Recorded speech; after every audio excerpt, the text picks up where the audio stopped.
अस्सलाम वालेकुम। हम ना with eco 401 lecture number 16 producer behaviour cost analysis. Economists argue that sunk costs should not be included in a rational person's decision making process. जब आपने एक firm चलाई है, फर्म चलाने में आपको नुकसान हुआ है, नुकसान होने के बाद आप वो वाली जो संक कॉस्ट है, डूबी कॉस्ट है, वो आप नई फर्म जब लगाओगे या नया काम जब शुरू करोगे उसमें इंक्लूड नहीं करोगे, उसमें शामिल नहीं करोगे. While opportunity cost should be included. लेकिन आप जब नई फर्म लगा रहे हो तो नई कॉस्ट जब लगा रहे हो वो जो नई कॉस्ट होगी उसको आप इंक्लूड कर सकते हो. वेरिएबल कॉस्ट, वेरिएबल से ही पता चल रहा है कि वो कॉस्ट जो वेरी करे, जो चेंज हो.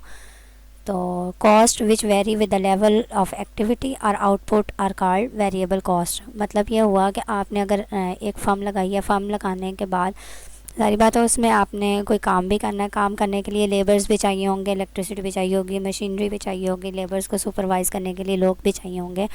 तो ये सारी चीज़ें जो हैं चाहिए ही चाहिए. तो जब हम लोग 5 लेबर्स हायर करेंगे तो अगर 10 फुट लेट्स सपोज के 10 आउटपुट प्रोड्यूस हो रहे हैं, 10 बल्ब्स प्रोड्यूस हो रहे हैं, तो उनकी जो वेजेस हैं, उनकी जो पे है वो जैसे आपने फाइनल की है वो हो जाएगी. लेकिन अब वही लेबर्स अगर हम लोग इंक्रीज़ करते हैं, 5 से 10 करते हैं, तो हमारी आउटपुट तो इंक्रीज़ होगी, लेकिन इंक्रीज़ होने के साथ साथ उनकी कॉस्ट भी चेंज होगी. तो वही हमारी वेरिएबल कॉस्ट होती है. Variable cost is a cost of labour. ये आपकी एग्जांपल्स हैं कि लेबर की कॉस्ट भी हो सकती है, मटेरियल में आप लोगों की मशीनरी, इलेक्ट्रिसिटी और बाकी चीज़ें शामिल हो जाती हैं. और overhead that changes according to the change in the volume of production. वही चीज़ है जो मैंने आपको बता दिया. फिक्स कॉस्ट से ही पता चल रहा है वो कॉस्ट जो फिक्स होगी, जो चेंज नहीं होगी. इसकी डेफिनेशन है cost which do not vary with the level of output और activity are called fix cost. इसकी एग्जांपल मैं आपको ये दूंगी. आपने फर्म लगाने के लिए एक लैंड चाहिए होगी आपको. उस ज़मीन का रेंट भी, ज़ाहिर बात है जब आपने ज़मीन ख़रीद ली उसका रेंट भी देना पड़ेगा. हाँ जी, मैंने इस ज़मीन पे अपना काम करना है, अपनी फर्म चलानी है, तो उसका रेंट जो है वो आप लोगों का 20,000 फाइनल हुआ है. जब आप लोग फर्म लगा के काम करना शुरू करोगे, लेबर्स हायर करोगे, मशीनरी रखोगे, इलेक्ट्रिसिटी जो भी चीज़ इस्तेमाल हो रही है, आप लोगों की आउटपुट 10 हुई है, 100 हुई है, 1000 हुई है, 10,000 हुई है, इंक्रीज़ हो रही है आउटपुट. लेकिन जो रेंट है, जो किराया है, वो 20,000 ही फिक्स हुआ है. आपने मंथ बाद 20,000 दे देना है, चाहे आपकी प्रोडक्शन 100 हुई है, 1000 हुई है, जितनी भी हुई है. तो यही फ़िक्स कॉस्ट है. In long run there are no fix cost. ये आपका MCQs है. लॉन्ग रन और शॉर्ट रन को डिफ़ाइन कर दूँ. शॉर्ट रन वो है कि आपने कुछ अर्सा काम करना है, लेट्स सपोज 6 मंथ, 8 मंथ, जितने भी. और लॉन्ग रन वो है, लॉन्ग से पता चल रहा है कि साल हर साल आपने काम करना है. तो शॉर्ट रन में तो वही चीज़ है कि शॉर्ट रन में फ़िक्स कॉस्ट होगी. आपने 2 मंथ काम करना है, वही रेंट होगा. 3 मंथ काम किया, वही रेंट होगा. 8 मंथ काम किया, वही रेंट होगा. लेकिन अब जब आपने लॉन्ग रन में काम करना है, साल हर साल काम करना है, तो ज़ाहिर बात है एक टाइम ऐसा आएगा जिसमें आपका रेंट जो है वो इंक्रीज़ होगा.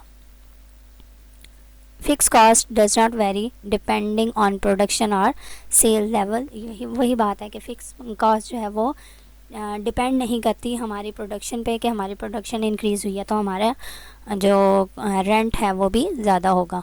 Such as rent, property tax, insurance और इंटरेस्ट एक्सपेंस. ये आपकी एग्जांपल्स है फिक्स कॉस्ट की. टोटल कॉस्ट, टोटल से ही पता चल रहा है कि आपने सम अप करना है. तो कॉस्ट हैं, तो कॉस्ट आपकी 2 हैं, वेरिएबल कॉस्ट और फिक्स कॉस्ट. इन दोनों को जब हम लोग ऐड करेंगे तो हमारे पास टोटल कॉस्ट आ जाएगा. ये ग्रीन हाईलाइट में आपका फार्मूला है. Total cost is the sum of all fix and variable cost. वही चीज़ जो आपको बता दी गई है. It plot as a vertical summation of the horizontal line total fix cost. ठीक है ना, ये वर्टिकल हॉरिजॉन्टल लाइन होगी टोटल फिक्स कॉस्ट की, और upward sloping total variable cost की प्लॉटेशन बताई हुई है ये आपको. नेक्स्ट है एवरेज कॉस्ट और एवरेज टोटल कॉस्ट, ठीक है, ये दोनों चीज़ें सेम ही हैं, मतलब आप एवरेज टोटल कॉस्ट कह लें या एवरेज कॉस्ट कह लें, दोनों का मतलब एक ही है। इससे पहले आपको मैं एवरेज वेरिएबल कॉस्ट करवा रही हूँ। जैसे वेरिएबल कॉस्ट है, इसी के स्टार्ट में अगर हम लोग ए एवरेज लगाते हैं तो एवरेज वेरिएबल कॉस्ट बन जाएगा। तो एवरेज वेरिएबल कॉस्ट का जो फार्मूला है वो है A V C equals to T V C divided by Q, मतलब आपकी जो टोटल वेरिएबल कॉस्ट थी उसको डिवाइड करना है आउटपुट पे आपने। तो यही जो फार्मूला है इसको एलेबरेट करके उन्होंने आपकी डेफिनेशन बना दी है। Average variable cost is an economic term to describe the total cost of a firm can vary divide the by the total unit of output. Average fix cost, वही fix cost के साथ average लगा दिया है, तो average fix cost is total, कैसे आएगा average fix cost, average fix cost equal to T F C divided by Q, मतलब एवरेज है तो टोटल फिक्स कॉस्ट को डिवाइड कर देना है क्यू से, आपका एवरेज फिक्स कॉस्ट आ जाएगा। अब जाहिर बात है एवरेज वेरिएबल कॉस्ट भी आ गया तो एवरेज फिक्स कॉस्ट भी आ गया। हम लोगों ने निकालना है एवरेज टोटल कॉस्ट। जैसे हम लोगों ने टोटल कॉस्ट निकाला है F C plus V C, fix cost plus variable cost, तो एवरेज जब हम लोग लगा रहे हैं टोटल कॉस्ट के साथ तो एवरेज टोटल कॉस्ट हो जाएगा, फिक्स कॉस्ट के साथ भी एवरेज लगा देंगे, average fix cost plus average variable cost, ये आपका सेकंड फार्मूला है। अच्छा जी, एवरेज कॉस्ट या एवरेज टोटल कॉस्ट निकालने के दो मेथड्स हैं, दो वे हैं। पहला है average total cost equal to total cost divided by Q, जैसे हमने एवरेज वेरिएबल कॉस्ट निकाला और एवरेज फिक्स कॉस्ट निकाला। और दूसरा है average total cost equal to average variable cost plus average variable cost, average fix cost और average variable cost. अच्छा जी, average total cost usually abbreviated with ATC, मतलब एवरेज टोटल कॉस्ट है, can be found in two ways, दो ways हैं जो मैंने आपको बता दी हैं, बिकॉज ये सारी एलेबोरेशन है इन्हीं दो फार्मूलाज की। अच्छा जी, एवरेज कॉस्ट या average total cost equal to AFC plus AVC है, जो आपको बता दिया फार्मूले में, where average fix cost is a downward sloping line. अब जो है एवरेज फिक्स कॉस्ट, इसमें वो डाउनवर्ड स्लोपिंग लाइन होगी as we are dividing a fixed number by an increasing number of output unit। जैसे जैसे हमारे आउटपुट इंक्रीज़ हो रहे हैं हम लोग एक फ़िक्स नंबर को उसी पे डिवाइड कर रहे थे, तो हमारे पास एवरेज फिक्स कॉस्ट आता था। तो by contrast average variable cost first fall as output increase and then rise. पहले जो है हमारे पास एवरेज वेरिएबल कॉस्ट में क्या होगा कि हमारी प्लॉटेशन जो है वो फॉल करेगी, नीचे से स्टार्ट होके अपवर्ड जाएगी। MC marginal cost, marginal cost का फार्मूला होता है MC equals to change in total cost divided by change in quantity of output. इसको एलेबोरेट किया हुआ है इन्होंने, the change in total cost resulting from a change in quantity of output produce by a firm in short run. वही चीज़ के जो total cost की चेंज होगी, मतलब टोटल कॉस्ट को माइनस करके जो आंसर आएगा और टोटल क्वांटिटी ऑफ आउटपुट को माइनस करके जो आंसर आएगा, उन दोनों को जब डिवाइड करेंगे तो हमारे पास मार्जिनल कॉस्ट आएगा कि हमारा कितना मार्जिन हुआ है, कितना हमारा मार्जिनल कॉस्ट आई है। Marginal cost indicates how much total cost change for a given change in quantity of output. जो चेंज मार्जिनल कॉस्ट जो है वो इंडिकेट करता है कि हमारी चेंज कितनी हुई है आउटपुट में भी और टोटल कॉस्ट में भी। MC is found by dividing the change in total cost by change in output, ये वही उनका फार्मूला एलेबोरेट किया हुआ है। अच्छा जी, the secret of the shape of MC curve lies in the law of diminishing marginal return. ये वाली जो चीज़ है ये आपके MCQs में भी आती है। लॉ ऑफ डिमिनिशिंग रिटर्न्स क्या होती है, जो चीज़ पहले स्टार्टिंग में जो है फॉल करेगी और उसके बाद ऐसा ऐसा राइज करती हुई आपकी मिनिमम पोजीशन को पहुंचेगी। तो यही चीज़ उन्होंने लिखी हुई है। The relationship between MC and AC is reflection of the relationship between MPP and APP। और नीचे ये आपका टेबल एक दिया हुआ है, क्वांटिटी या आउटपुट Q जो है वो 0 1 2 3 4 5 6 अब 7 है। टोटल फिक्स कॉस्ट आप देख लें, क्वांटिटी जो आउटपुट की हुई है वो 0 हुई है तब भी हमारी 12 है, और 1 हुई है तब भी 12 है, और 6 हुई है तब भी 12 है, 7 हुई है तब भी टोटल फिक्स कॉस्ट जो है वो 12 ही है। टोटल वेरिएबल कॉस्ट जो है, अगर क्वांटिटी 0 प्रोड्यूस हुई है तो वेरिएबल कॉस्ट भी 0 है, क्योंकि अभी तक काम शुरू नहीं हुआ। जैसे क्वांटिटी आपके आउटपुट जो है वो 1 हुआ है, उसी तरह आपका टोटल वेरिएबल कॉस्ट जो है, सारी बात है जिसने आउटपुट बनाया है उसको भी आपने कुछ ना कुछ पे करना है। तो 10 हो गया, 2 आउटपुट बने हैं, 16 टोटल वेरिएबल कॉस्ट हो गई है। इसी तरह चलते चलते 7 आउटपुट बने हैं, तो आपकी 91 टोटल वेरिएबल कॉस्ट हो गया। जबकि आपने फाइंड करना था टोटल कॉस्ट, तो टोटल कॉस्ट का फार्मूला है TFC, मतलब total fix cost plus total variable cost. उन दोनों को प्लस करते जाएंगे, सम अप करके आपका टोटल कॉस्ट आ जाएगा। 12 + 0 12, 12 + 10 22, 12 + 16 28 and up to so on 12 + 91 = 103। ये हो गया आपका टोटल कॉस्ट। अगर यहीं से आपको जो है यह आपकी ग्राफ प्लॉटेशन है, मतलब टोटल फिक्स कॉस्ट की जो लाइन है या ग्राफ प्लॉटेशन है वो स्ट्रेट लाइन होगी। क्यों? अगर आपका आउटपुट 2 प्रोड्यूस हो रहा है तब भी आपकी कॉस्ट जो है वो 12 ही रहेगी। 4 आउटपुट प्रोड्यूस हो रहे हैं तब भी आपकी कॉस्ट 12 रहेगी। 6 आउटपुट प्रोड्यूस हो रहे हैं तब भी कॉस्ट 12 ही रहेगी, मतलब स्ट्रेट लाइन आपकी टोटल फिक्स कॉस्ट की है। टोटल वेरिएबल कॉस्ट जो है वो टोटल कॉस्ट के बिलो होगा। क्यों? क्योंकि हम लोगों ने टोटल कॉस्ट जो है टोटल फिक्स कॉस्ट और टोटल वेरिएबल कॉस्ट को ऐड करके करना होता है। तो टोटल वेरिएबल कॉस्ट 0 आउटपुट था, तो टोटल वेरिएबल कॉस्ट हमारे पास 0 थी। यहाँ से स्टार्ट होके आपके अपवर्ड डायरेक्शन में टोटल वेरिएबल कॉस्ट जा रहा है, और इसी से रिलेटेड टोटल कॉस्ट भी प्लॉटेशन हुई हुई है।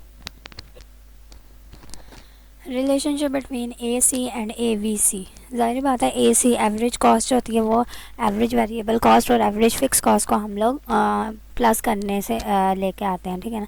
Initially AC falls more rapidly than AVC। AC जो होती है वो AVC से ज़्यादा जल्दी फॉल करेगी। क्यों? क्योंकि हमारे पास जो है AC वो सम होता है AFC एंड AVC का। जैसे ही हमारी AVC और AFC फॉल्स करेंगी, वो 2 वैल्यूज़ हैं, 2 चीज़ें हैं, और उनकी फॉलिंग अफेक्ट ज़्यादा होगा देन एक AC कर्व से।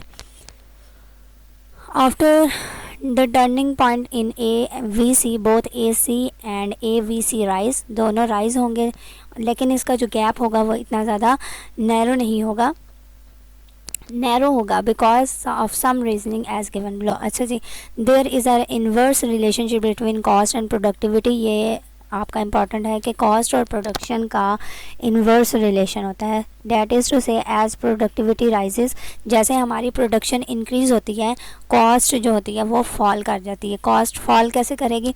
ज़ाहिर बात है, हम लोगों ने प्रोडक्शन 100 बनाए हैं, प्रोड्यूस बल्ब जो है वो प्रोडक्शन उनकी 100 हो गई है, तो कॉस्ट ज़ाहिर बात है वो डिक्रीज़ हो जाएगी, कम हो जाएगी।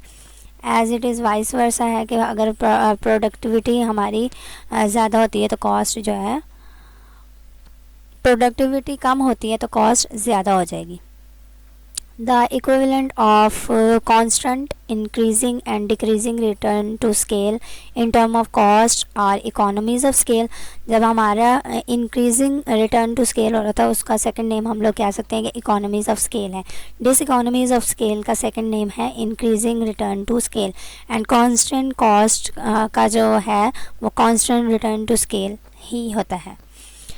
अच्छा जी, यही 3 चीज़ें जो हैं वो कह रहे हैं in case of economies of scale, अगर हम लोगों के पास इंक्रीज़ हो रहा है, प्रॉफिट हो रहा है, तो लॉन्ग रन टोटल कॉस्ट जो है LRTC जो है वो अपवर्ड स्लोपिंग कर्व होगी, लेकिन उसकी जो स्लोप होगी वो ना तो ज़ीरो होगी और ना नेगेटिव होगी, मतलब ज़ीरो और नेगेटिव से अबव होगी। ये देखें यहाँ पे जैसे ये वैल्यू है ना, ये ज़ीरो पे लाई कर रही है, तो हमारी जो इकोनॉमीज़ ऑफ स्केल होगी उसमें ज़ीरो से अबव हमारा प्लॉटेशन होगी, ना ज़ीरो पे होगी और ना नेगेटिव होगी।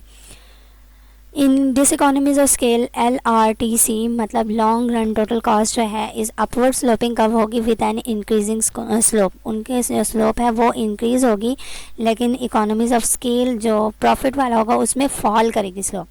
दोनों की अपवर्ड स्लोप ही होगी, जाएगी ऊपर ही, लेकिन एक जो है वो फॉल करके आएगी, मतलब ऊपर से नीचे आएगी कर्व, और जो दिस इकोनॉमीज ऑफ स्केल है उसकी कर्व जो है नीचे से ऊपर प्लॉटेशन होगी। In constant cost LRTC long run total cost is positively slope straight line होगी।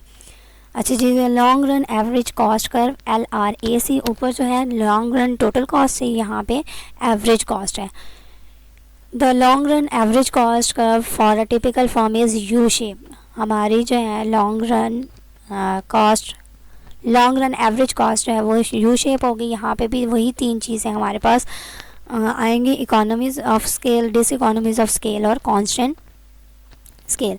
एज अ फर्म एक्सपैंड, जैसे ही हम लोग फर्म को लगाते हैं या एक्सपैंड होती है, it initially experiences economies of scale. सारी बात है, जब हम स्टार्ट में एक फर्म लगा रहे हैं तो वो उसको प्रॉफिट होगा, क्यों? क्योंकि उन्होंने नया काम शुरू किया, नई उनकी मशीनरीज होंगे, लेबर भी नए होंगे। नए का मतलब ये है कि उन्होंने जो है तरोताज़ा होंगे, ये नहीं है कि उन्होंने फैशन किया होगा या नहा धो के आए होंगे। नए लेबर्स का मुराद है कि तरोताज़ा होंगे, थके नहीं होंगे काम कर कर के, और बेटर यूटिलाइजेशन ऑफ रिसोर्सेज होगा, मतलब मशीनरी भी नहीं होगी। काम सारा जब नया काम शुरू करते हैं सब में एक वो क्या कहते हैं कि नई लहर दौड़ रही होती है कि हाँ जी हम लोग नया काम स्टार्ट कर रहे हैं। तो उसमें जब जाहिर बात है जब सब नया होगा तो इकोनॉमीज ऑफ स्केल होगा, मतलब प्रॉफिट होगा। In other words it faces a downward sloping LRAC curve. वहाँ पे अपवर्ड स्लोप होती थी टोटल कॉस्ट में, यहाँ पे एवरेज कॉस्ट में डाउनवर्ड स्लोपिंग होगी LRAC कर्व जो है। उसके बाद after the scale of operation is increase further, जैसे जैसे हम लोग प्रोडक्शन जो है इंक्रीज़ करते जाएंगे। पहले हमारी जो है 100 बल्ब प्रोड्यूस हो रहे थे, वहाँ पे हम लोगों को प्रॉफिट हुआ, इकोनॉमीज ऑफ स्केल हुआ। इसके बाद हम लोगों ने जो है लेबर्स और ज़्यादा हायर किए, प्रोडक्शन हमारी इंक्रीज़ होगी। The firm achieve constant cost that is to say LRAC become flat. जो हमारा कांस्टेंट कॉस्ट हो जाएगी, मतलब एक पॉइंट ऐसा आएगा जहाँ पे हमारे प्रोडक्शन और लेबर्स जो हैं वो मीट करेगी, ज्वाइन करेगी, वहाँ पर कांस्टेंट कॉस्ट होगी, और हमारी जो LRAC long run average cost होगी वो फ्लैट हो जाएगी, स्ट्रेट हो जाएगी। In the firm further increases, if the firm further increases scales of operation, जैसे जैसे हम लोग और ज़्यादा हमारी फर्म जो है काम करना स्टार्ट करेगी, प्रोडक्शन ज़्यादा इंक्रीज़ होगी, तो हमारी जो फर्म है वो डिस इकोनॉमीज ऑफ स्केल को फेस करेगी, मतलब लॉस को फेस करेगी due to problem with managing a very large organisation. वही बात जो मैंने ऊपर की थी कि हमारे लेबर्स जो हैं वो न्यू होंगे, न्यू का मतलब कि तरोताज़ा होंगे। अब वही लेबर्स काम कर रहे हैं, एक अरसा काम कर रहे हैं, वो भी बीमार हो सकते हैं, उनमें थकावट भी हो सकती है। हमारी जो मशीनरी इतने अरसे से काम कर रही थी वो भी, उसमें भी कोई डिफेक्ट आ सकता है, उसको भी ठीक करने का जो कॉस्ट है वो हम लोग इसी फर्म को जो प्रॉफिट हुआ उसी में से यूटिलाइज़ करेंगे, तो हमें वहाँ कहीं ना कहीं नुकसान होगा, डिस इकोनॉमीज ऑफ स्केल होगा। And the long run average cost assumes positive slope, और उसकी स्लोप जो है वो पॉजिटिव हो जाएगी। एजम्पशंस हैं कुछ जो LRAC कर्व को डिराइव करने में आती हैं, वो हैं price of factors are constant. जो फैक्टर्स के प्राइसेस हैं उनको कांस्टेंट रखेंगे, चेंज नहीं करेंगे। टेक्नोलॉजी जो है वो फिक्स होगी। Firm choose that combination of factors eight which the MPP of the last dollar spent on each input is equal. MPP जो होता है वो आपका मार्जिनल फिजिकल प्रोडक्ट होता है। अच्छा जी, लॉन्ग रन मार्जिनल कॉस्ट ऊपर जो थी हम लोगों ने की है पहले लॉन्ग रन टोटल कॉस्ट, फिर किया है हम लोगों ने लॉन्ग रन एवरेज कॉस्ट, अब आगे बारी लॉन्ग रन मार्जिनल कॉस्ट। वही चीज़ हम लोग दोबारा दोहराएंगे, तीन चीज़ें, economies of scale, dis economies of scale और कांस्टेंट कॉस्ट। ठीक है, तो हमारा जो है in case firm is enjoying in economies of scale, मतलब प्रॉफिट हो रहा है उनकी फर्म को, तो each incremental unit will cost less than the preceding one, that is to say LRMC will be falling. ठीक है ना, हमारा जो है डाउनवर्ड स्लोपिंग हम लोगों ने LRAC कर्व में कहा था कि LRAC कर्व जो है डाउनवर्ड स्लोप होगा या फॉलिंग कह लो, दोनों एक ही चीज़ है। तो मार्जिनल कॉस्ट में भी फॉल होगा और कॉस्ट कर्व में भी फॉल होगा इकोनॉमीज़ ऑफ स्केल में। इसी तरह the opposite will be true for this economies of scale. Opposite का मतलब क्या है कि हम लोगों का जो है, अगर फर्म बहुत ज़्यादा काम करती है, काम करने के बाद हमारे लेबर्स जो हैं वो भी डिफेक्ट होंगे, उन पे भी असर पड़ेगा, मशीनरी पे भी असर पड़ेगा। वही चीज़ दोबारा लॉन्ग रन मार्जिनल कॉस्ट में भी आपकी इम्प्लीमेंट हो रही है। तो लॉन्ग रन मार्जिनल कॉस्ट जो है वो क्या हो जाएगी, पॉजिटिव स्लोप होगी या इंक्रीज़ होगी। और इसके साथ साथ in case of constant cost each incremental unit will cost the same, वहाँ पर each incremental unit will cost less होगा।